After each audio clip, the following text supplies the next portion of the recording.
under the initiative of ASEAN Confluence, a huge delegation of Japanese industrial houses as well as intellectuals has come down to Guwahati. During the morning, they have visited IIT Guwahati as well as Tata Semiconductor OSAT facility, and in evening, along with His Excellency Ambassador of Japan, we have addressed the delegation. These are all important occasions before the Advantage Assam 2.0 conclave, and we hope to build up on all these occasions so that Advantage Assam 2.0 summit can translate the vision of a new Assam.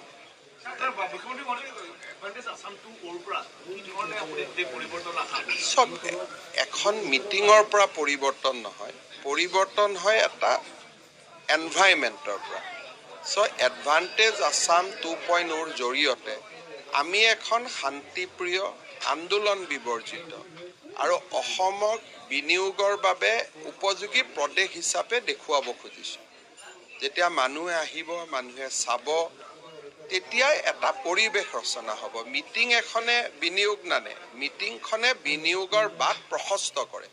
গতিকে অসমত আহিব, তেওঁলোক বিভিন্ন স্থানত যাব, Assam গভৰ্ণমেণ্টৰ presentation চাব, ইয়াৰ বিভিন্ন leading industrial হাউছে যিসকলে আগতীয়াত উদ্যোগ কৰিছে তেওঁলোকৰ অভিজ্ঞতা শুনিব, অসমৰ আইন শৃংখলাৰ নতুন পৰিৱেশৰ বিষয়ে চৰ্চা কৰিব।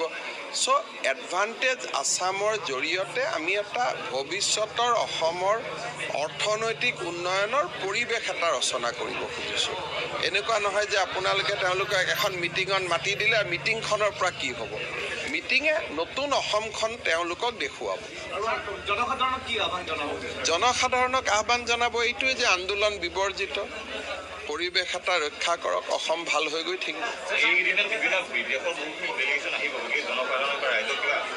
চাওক, অসমৰ ৰাইজক মোৰ ক'বলগীয়া নাই, খালি যিসকলে আন্দোলন কৰে তেওঁলোকক এটাই অনুৰোধ যে আন্দোলন নকৰিব। বাকী অসমৰ জনসাধাৰণ নিজে ইমান মেচিউৰ্ড যে তেওঁলোকক মোৰ উপদেশ দিবলগীয়া একো নাই।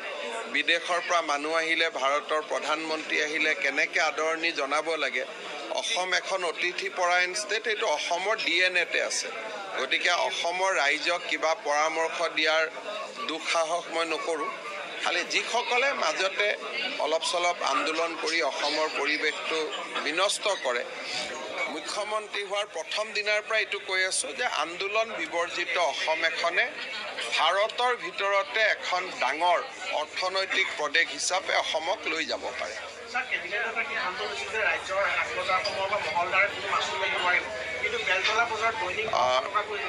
যিসকল খুচুৰা ব্যৱসায়ী, চব্জিৰ বেপাৰী, পাণ তামোলৰ বেপাৰী, তাৰ এখন লিষ্ট আছে, নটিফিকেশ্যনখন তেওঁলোকে উলিয়াব আৰু বন্ধ হৈ যাব কোনোবাই লৈছে যদি।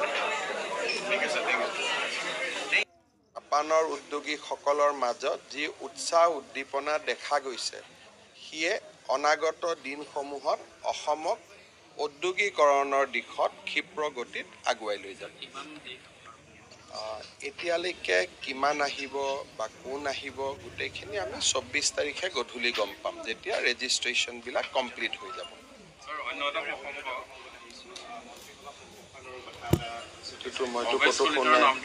মইতো ক'তোৱে দূৰলৈকে শুনা নাই, মইতো একেবাৰে দূৰলৈকে চালেও শুনা নাই। আমাৰ বিধানসভা নিৰ্বাচনৰ আগতে কোনো মন্ত্ৰীসভাৰ সম্প্ৰসাৰণ হোৱাৰ সম্ভাৱনা নাই। Today, under the initiative of ASEAN Confluence, a huge delegation of Japanese industrial houses as well as intellectuals has come down to Guwahati. During the morning, they have visited IIT Guwahati as well as Tata Semiconductor OSAT facility, and in evening, along with His Excellency Ambassador of Japan, we have addressed the delegation. These are all important occasions before the Advantage Assam 2.0 conclave, and we hope to build up on all these occasions so that Advantage Assam 2.0 Summit can translate the vision of a new Assam.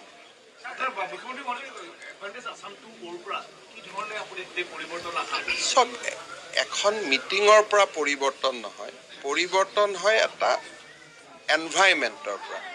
So' advantage Assam 2.0ৰ জৰিয়তে আমি এখন শান্তিপ্ৰিয় আন্দোলন বিবৰ্জিত আৰু অসমক বিনিয়োগৰ বাবে উপযোগী প্ৰদেশ হিচাপে দেখুৱাব খুজিছোঁ। যেতিয়া মানুহে আহিব, মানুহে চাব, তেতিয়াই এটা পৰিৱেশ ৰচনা হ'ব। মিটিং এখনে বিনিয়োগ নানে, মিটিংখনে বিনিয়োগৰ বাট প্ৰশস্ত কৰে।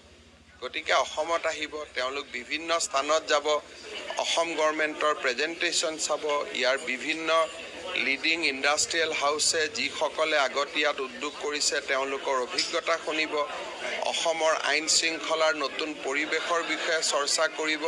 চ' এডভান্টেজ আছামৰ জৰিয়তে আমি এটা ভৱিষ্যতৰ অসমৰ অৰ্থনৈতিক উন্নয়নৰ পৰিৱেশ এটা ৰচনা কৰিব খুজিছোঁ।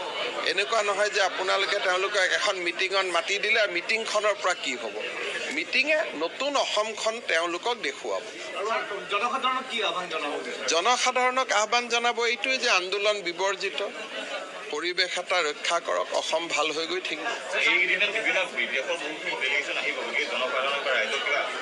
চাওক, অসমৰ ৰাইজক মোৰ ক'বলগীয়া নাই, খালি যিসকলে আন্দোলন কৰে তেওঁলোকক এটাই অনুৰোধ যে আন্দোলন নকৰিব। বাকী অসমৰ জনসাধাৰণ নিজে ইমান মেচিউৰ্ড যে তেওঁলোকক মোৰ উপদেশ দিবলগীয়া একো নাই।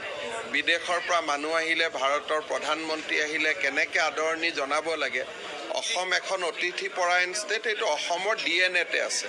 গতিকে অসমৰ ৰাইজক কিবা পৰামৰ্শ দিয়াৰ দুঃসাহস মই নকৰোঁ।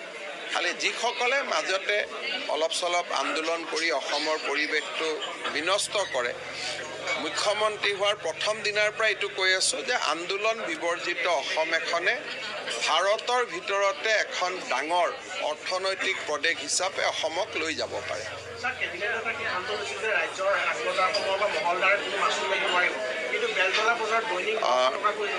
যিসকল খুচুৰা ব্যৱসায়ী, চব্জিৰ বেপাৰী, পাণ তামোলৰ বেপাৰী, তাৰ এখন লিষ্ট আছে, নটিফিকেশ্যনখন তেওঁলোকে উলিয়াব আৰু বন্ধ হৈ যাব কোনোবাই লৈছে যদি। জাপানৰ উদ্যোগীসকলৰ মাজত যি উৎসাহ উদ্দীপনা দেখা গৈছে, সিয়ে অনাগত দিনসমূহত অসমক ঔদ্যোগিকৰণৰ দিশত ক্ষীপ্ৰ গতিত আগুৱাই লৈ যাব। এতিয়ালৈকে কিমান আহিব বা কোন আহিব গোটেইখিনি আমি 24 তাৰিখে গধূলি গম পাম, যেতিয়া ৰেজিষ্ট্ৰেশ্যনবিলাক কমপ্লিট হৈ যাব।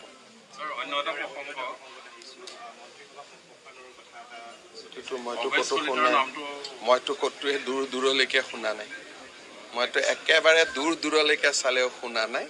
আমাৰ বিধানসভা নিৰ্বাচনৰ আগতে কোনো মন্ত্ৰীসভাৰ সম্প্ৰসাৰণ হোৱাৰ সম্ভাৱনা নাই। Today, under the initiative of ASEAN Confluence, a huge delegation of Japanese industrial houses as well as intellectuals has come down to Guwahati. During the morning, they have visited IIT Guwahati as well as Tata Semiconductor OSAT facility, and in evening, along with His Excellency Ambassador of Japan, we have addressed the delegation. These are all important occasions before the Advantage Assam 2.0 conclave, and we hope to build up on all these occasions so that Advantage Assam 2.0 Summit can translate the vision of a new Assam.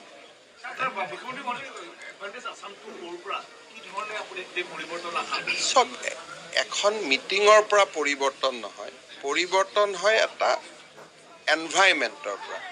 So' advantage Assam 2.0ৰ জৰিয়তে আমি এখন শান্তিপ্ৰিয় আন্দোলন বিবৰ্জিত আৰু অসমক বিনিয়োগৰ বাবে উপযোগী প্ৰদেশ হিচাপে দেখুৱাব খুজিছোঁ।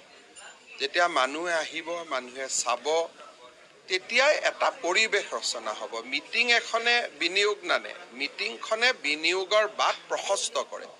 গতিকে অসমত আহিব, তেওঁলোক বিভিন্ন স্থানত যাব, অসম গভৰ্ণমেণ্টৰ প্ৰেজেণ্টেশ্যন চাব, ইয়াৰ বিভিন্ন লিডিং ইণ্ডাষ্ট্ৰিয়েল হাউচে যিসকলে আগত ইয়াত উদ্যোগ কৰিছে তেওঁলোকৰ অভিজ্ঞতা শুনিব, অসমৰ আইন শৃংখলাৰ নতুন পৰিৱেশৰ বিষয়ে চৰ্চা কৰিব। চ' এডভান্টেজ আছামৰ জৰিয়তে আমি এটা ভৱিষ্যতৰ অসমৰ অৰ্থনৈতিক উন্নয়নৰ পৰিৱেশ এটা ৰচনা কৰিব খুজিছোঁ। এনেকুৱা নহয় যে আপোনালোকে তেওঁলোকক এখন মিটিঙত মাতি দিলে আৰু মিটিংখনৰ পৰা কি হ'ব। মিটিঙে নতুন অসমখন তেওঁলোকক দেখুৱাব। জনসাধাৰণক আহ্বান জনাব এইটোৱে যে আন্দোলন বিবৰ্জিত, পৰিৱেশ এটা ৰক্ষা কৰক, অসম ভাল হৈ গৈ থাকিব।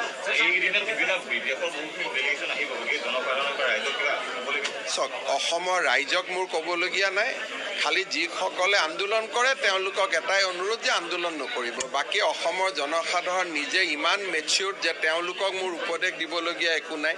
বিদেশৰ পৰা মানুহ আহিলে, ভাৰতৰ প্ৰধানমন্ত্ৰী আহিলে কেনেকৈ আদৰণি জনাব লাগে, অসম এখন অতিথিপৰায়ণ ষ্টেট, এইটো অসমৰ DNA-তে আছে।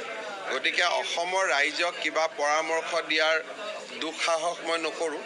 খালি যিসকলে মাজতে অলপ চলপ আন্দোলন কৰি অসমৰ পৰিৱেশটো বিনষ্ট কৰে, মুখ্যমন্ত্ৰী হোৱাৰ প্ৰথম দিনাৰ পৰা এইটো কৈ আছোঁ যে আন্দোলন বিবৰ্জিত অসম এখনে ভাৰতৰ ভিতৰতে এখন ডাঙৰ অৰ্থনৈতিক প্ৰদেশ হিচাপে অসমক লৈ যাব পাৰে।